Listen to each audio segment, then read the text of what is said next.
Hello everyone, in this video we are going to be discussing section 12.6, surface area and volume of spheres, which begins on page 838 of your textbook. So first we want to discuss what a sphere is. So a sphere is a set of all points in a space equidistant from a given point. So that given point we're going to call the center. So just imagine that you have a string and you're holding it in your left hand and you're holding the other end of it in your right hand, and you can kind of spin your right hand around when you're holding your left hand still. Alright, and you can create a whole big set of points and you can move that in a spherical motion. So a radius of a sphere is a segment from the center to a point on the sphere. Alright, the surface, I guess. And a chord of a sphere is a segment whose endpoints are on, they're on different places of the sphere on the surface there. The diameter of a sphere is a chord that contains the center.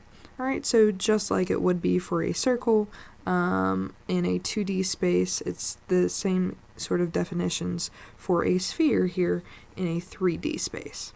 So, the formula for surface area is 4 pi r squared. Alright, so you're going to want to note that surface area of a sphere is 4 pi r squared. So it's like you're taking the area and then your area of a circle and then you're multiplying it by 4.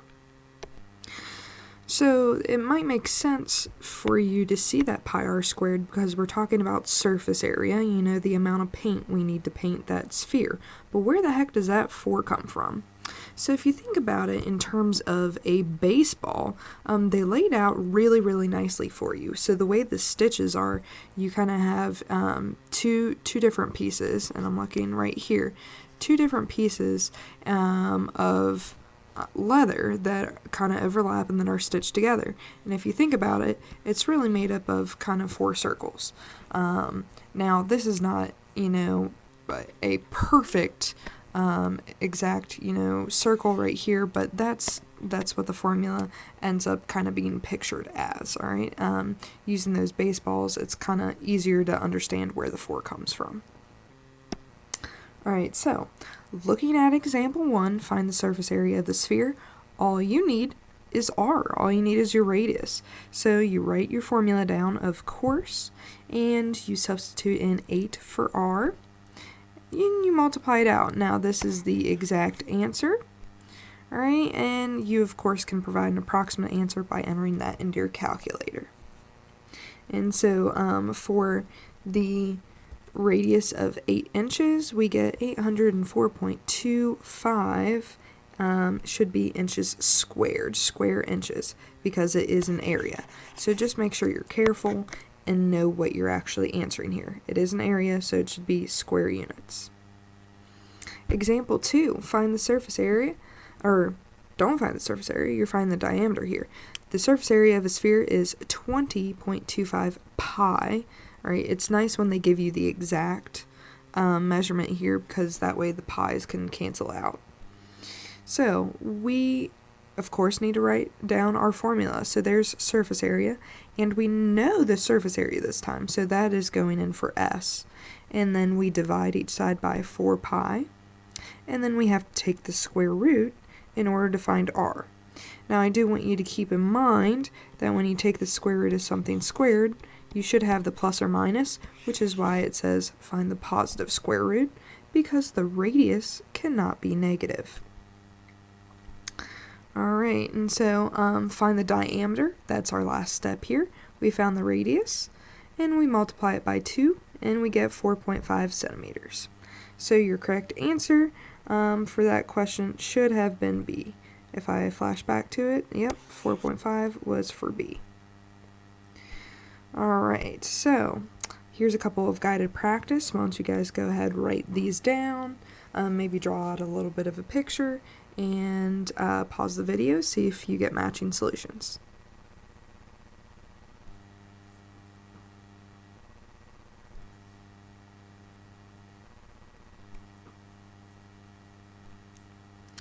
Alright. Alright, so a great circle is our next topic. Reading this out thoroughly here. If a plane intersects a sphere, the intersection is either a single point, so that is if, you just imagine a soccer ball or any type of ball just lying on the floor. Alright, that intersection is just one point, or it is a circle. If the plane contains the center of the circle, or the center of the sphere, then the intersection is a great circle of the sphere. So when you are, chopping up your onion, are you chopping it right in the middle? That would be, that intersection plane, that plane of intersection would be a great circle. The circumference of a great circle is the circumference of the sphere. Every great circle of a sphere separates the sphere into two congruent halves called hemispheres. So if you're thinking about the Earth, you have a northern and southern hemisphere as well as an eastern and western hemisphere. All right, now those are two different great circles, but as you can see, I drew that on there, and you can kind of see exactly how that relates to the Earth. So hemisphere, that makes sense. We've heard that term before. Alright, so example 3, extreme sports. In a sport called sphering, a person rolls down a hill inside an inflatable ball. Now, guys, if we were in school, I would have 100% for sure, without a doubt. No, I wouldn't have, bought those inflatable things and pushed you guys down NCC's hill. I would have gotten sued, but, I would have thought about it. All right, the diameter of the outer ball is 12 feet. Find the surface area of the outer ball. So the diameter of the outer ball is 12 feet, so the radius must be 6 feet. And use your formula. Substitute in those values. You get 144 pi. So when you actually type that in and you're approximating, it's about 452.39 square feet, or feet squared. All right, here's guide practice 3. All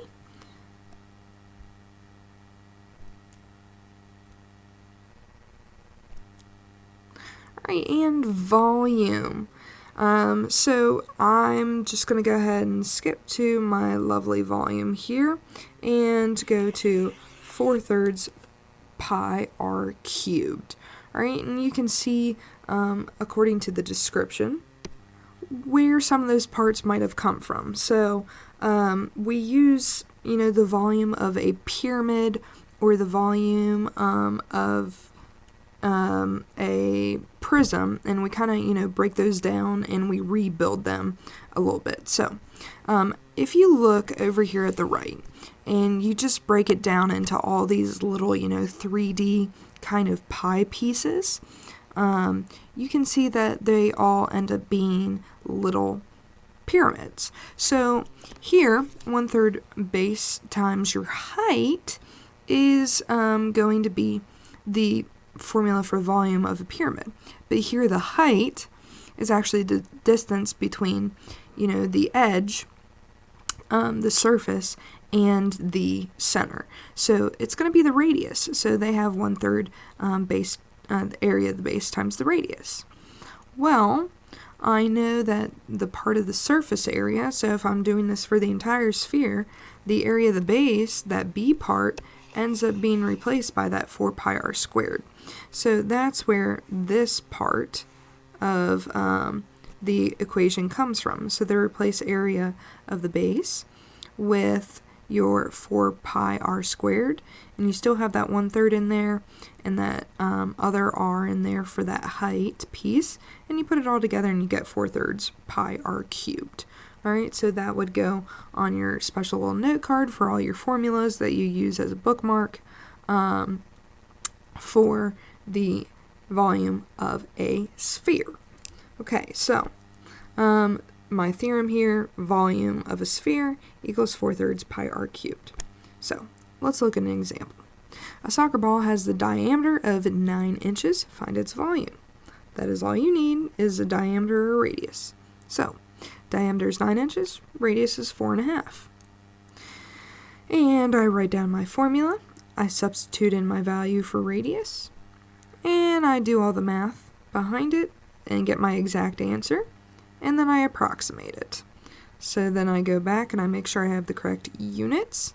Alright, it is in inches, so it is about 381.70 cubic inches, or exactly 121.5 pi inches cubed.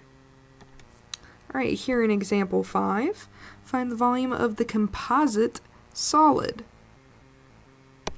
So keep in mind that word composite is cueing us that there's going to be a couple of pieces here. Alright, it might be hard to tell with the different shading, but this is like taking a soup can and then it's dented. It's a dented soup can. So we're going to want to take the volume of the entire soup can and subtract out that dent. And that is exactly what they do. The volume of the solid that we want is equal to the volume of a cylinder minus the volume of that hemisphere. Now, if you guys were all the way in calculus, you would have a different way of attempting this, but geometry it is tied really closely in with some calculus concepts. So, here, I have the volume of my cylinder, which is 2 pi RH. I apologize, I read that wrong and it's written incorrectly. It's pi r squared h. Alright, minus 1/2. And where does that 1/2 come from? Well, it's a hemisphere, so it's not the full sphere. So I'm chopping the volume of a sphere in half. And then I substitute in the values for r. I compute it. I get 8 pi minus it is 8 pi minus 16/3 pi, and then I put it over a common denominator, and subtract 8/3 pi. So my final answer for that whole solid is 8/3 pi, which is about 8.38 inches cubed, or cubic inches. Alright, so we've got our last two guided practice for you. Find the radius of a sphere, or the radius of a sphere is 5 yards, find the volume. Round your answer to 2 decimal places. Pause the video, see if you can get it. Bonus points if you can draw it.